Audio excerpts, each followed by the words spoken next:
공부를 못하면 왠지 인생도 잘 못 살고 잘 안 풀릴 것 같이 느껴지는 게 부모 마음인데요. 그런데 공부 못하는 아이들도 인생이 어떻게 풀릴지는 케이스 바이 케이스라는 거 알고 계시나요? 인생을 청소년기만 살고 말 거 아니잖아요. 아이가 성인이 돼서 인생을 살아갈 때 꼭 필요한 것들을 가르쳐주고 키워주면서 묵묵히 기다려주는 것이 사실 부모 역할일 거예요. 부모가 딱 중심을 잡고 믿고 기다려준 아이랑요, 그러지 못한 아이는 나중에 정말 천지 차이예요. 내가 뭘 바라겠어 하는 마음으로 아이의 공부를 내려놓아 버리셨거나, 아니면 어떻게든 너는 나처럼 살지 말아라 하는 마음으로 맞지 않은 공부를 꾸역꾸역 주입하면서 잔소리하고 계신 부모님들께 오늘은요, 제가 1000명이 넘는 아이들을 만나면서 깨달은 지금은 공부를 못하지만 인생은 성공하는 아이로 키우는 비결 말씀드릴게요. 첫째로, 아이들을 볼 때 현재가 아닌 10년 뒤, 20년 뒤의 미래의 눈으로 바라보셔야 한다는 거예요. 시대에 따라서 필요한 공부들이 달라진다는 생각 해보셨나요? 조선시대에는 모든 시험이 한자였잖아요. 그래서 한자가 정말 중요했어요. 그런데 요즘은 어떤가요? 한자보다는 영어를 잘하는 것이 더 대우받고 영어를 잘하는 것을 선호하잖아요. 또 가까운 과거 8, 90년대만 해도 주산을 잘하는 거가 중요한 능력이었다면요, 요즘은 주산이 아니라 엑셀을 잘 다루는지가 더 중요한 능력이에요. 이게 무슨 뜻이냐면요, 시대가 바뀌면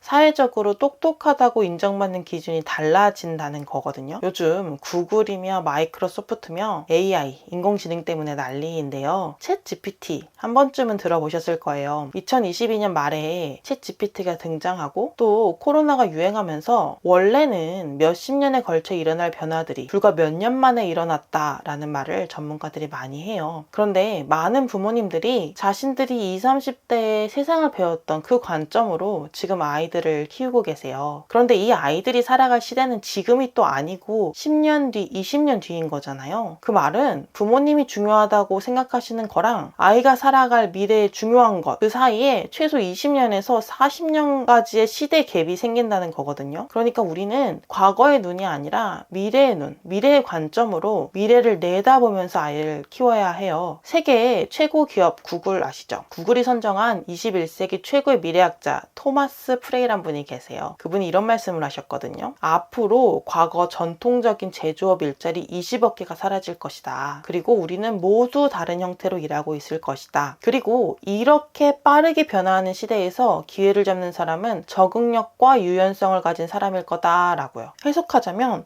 앞으로 중요한 건 더 이상 얼마나 많이 아느냐가 아니야. 변화가 빠른 세상에서 유연하게 대처하고 그 과정에 얼마나 잘 적응해 나가는 거야 라고 이야기했다는 건데요. 이걸 기억하셔야 돼요. 부모님이 지금 중요하다고 생각하셨던 것이 미래에는 달라질 수 있다는 것 인지하시고 미래의 눈으로 아이를 바라봐 주세요. 두 번째로는 아이가 스스로 생각하며 배울 수 있게 도와주셔야 해요. 앞으로 어떤 미래가 펼쳐질지 아무도 구체적으로 예상할 수 없기 때문에 순간순간 유연하게 대처하기 위해서 가장 필요한 건요, 생각할 수 있는 힘이에요. 생각하는 힘이 유일한 무기가 된다라는 책에서 저자는 생각하는 힘이 이런 AI 시대에서 AI를 이기는 무기가 된다라는 이야기를 해요. 그래서 우리는 아이들이 시험 점수를 잘 받았느냐에 초점을 맞추지 않아도 돼요. 아이가 스스로 생각하는 방식으로 공부를 하고 있는지를 봐야 해요. 공부를 못하는 아이들은 의외로 공부하는 시간이 전혀 없어서가 아니더라고요. 이게 아니라 스스로 공부하는 시간이 거의 없기 때문에 공부를 못하는 경우가 많아요. 이게 무슨 말이냐면요, 학교에서든 학원에서든 아이들이 계속 수업을 들으면서 정보를 귀로 듣고 있긴 있는 거예요. 그래서 이 아이들이 스스로는 자기가 공부를 했다라는 생각을 해요. 그런데 사실 공부에서 중요한 건요, 스스로 생각하면서 배우는 공부거든요. 예를 들어 볼게요. 오늘 영어 3단원을 나갔어요. 그러면 선생님이 앞에서 말해준 영어 3단원 내용에 대해서 듣고 나서요, 혼자서 직접 문제를 풀면서 내가 제대로 이해했는지를 또 확인해 봐야 되고요. 또 내가 전체 내용 중에서 이 부분은 알고 그 다음 부분은 잘 이해가 안 가고, 이런 걸 깨닫고 잘 이해가 안 가는 부분을 좀 더 집중적으로 공부해 보는 것이 스스로 생각하면서 배우는 거거든요. 이렇게 스스로 생각하면서 배우는 아이가 되면요, 아이는 무조건 성적이 오를 수밖에 없어요. 더 좋은 건요, 이렇게 생각하는 힘이 결국 미래에서 귀하게 대접받는 미래 인재가 되게 해주는 거예요. 그러니까 반드시 아이가 스스로 생각하며 배울 수 있게 도와주셔야 해요. 마지막으로 세 번째는요. 아이들이 감성지능을 키울 수 있도록 도와주세요. 이 감성지능은 자신과 다른 사람의 감정을 잘 이해하고 관리해서 서로가 유대감을 쌓고 또 문제가 있으면 해결해 나갈 수 있는 관계를 만드는 능력을 말하는 거예요. 코로나 시기를 지나면서 우리는 이 감성지능의 중요성을 다시 한번 느꼈었는데요. 아이들이 학교를 가지 못하는 기간 동안 친구들이랑 또 선생님이랑 감정적 유대를 맺는 시간이 너무나 적어지다 보니까 청소년 우울증도 늘어나고 또 학교 적응하는 걸 힘들어하는 아이들이 유독 많아졌어요. 아이들이 살아가면서 가장 중요한 건요. 결국 아이가 다른 사람들과 잘 어울리면서 자신한테 필요한 문제를 해결해 나가는 능력일 거예요. 그래서 이 감성지능을 키워주려면요. 먼저 스스로가 자신의 생각과 감정을 표현할 수 있는 아이가 될 수 있도록 도와주셔야 돼요. 아이의 감정은 감정 그대로 들어주세요. 예를 들어 다른 친구에게 베푼 호의가 거절돼서 시무룩해 있는 아이한테 친구가 너의 마음을 몰라줘서 속상했구나 라고 먼저 말해주는 거예요. 그러면 아이는 나 화가 나고 기분 나빴는데 그 기분이 속상한 기분이었구나 라고 깨닫게 돼요. 다음엔요. 그 친구는 왜 그런 반응을 보였다고 생각해? 와 같은 질문을 하면서 상대 친구는 어떻게 느꼈고 내가 호의를 베푼다고 해서 그 친구는 그 호의를 반드시 받아들여야 하는 건지와 같은 얘기를 나눠보시는 거예요. 이렇게 자신의 감정과 상대의 감정을 이해하는 연습을 충분히 하면요. 아이는 다른 사람들과 편안하게 연결될 수 있는 아이가 될 거예요. 이 능력은요. 아이가 어떤 상황에서도 문제가 있으면 그 문제를 극복하고 또 계속 살아갈 수 있는 힘을 키우는 그런 보물이 될 거니까요. 아이의 감성지능 꼭 신경 써 주세요. 공부 못하는 아이로 대한민국을 산다는 거는 참으로 어려운 일이에요. 하지만 오은영 박사님이 이런 말씀을 하셨죠. 모두가 공부를 잘할 수는 없다. 하지만 대뇌 발달을 위해 공부는 필요하다. 공부를 해야 한다. 그러면 무엇을 목적으로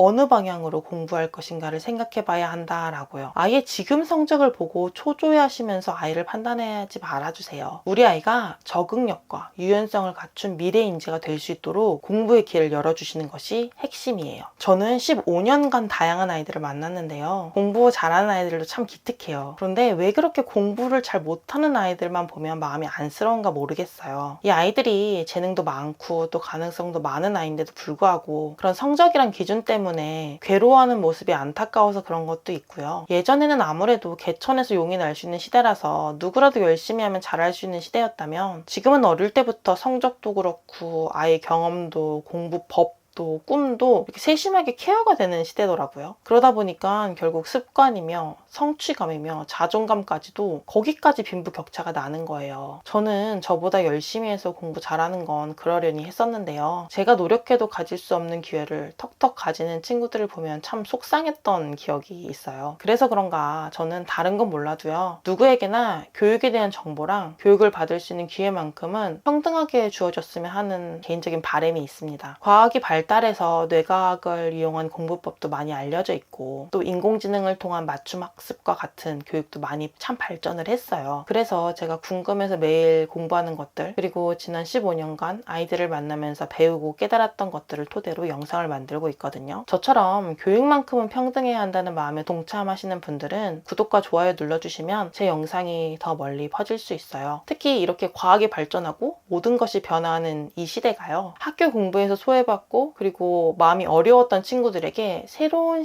기회의 시작이라고 생각이 들거든요. 공부 못하는 아이들에게 그리고 그 부모님들이 공부 때문에 좌절하지 않도록 이 정보를 많이 퍼뜨려 주세요. 오늘도 감사합니다.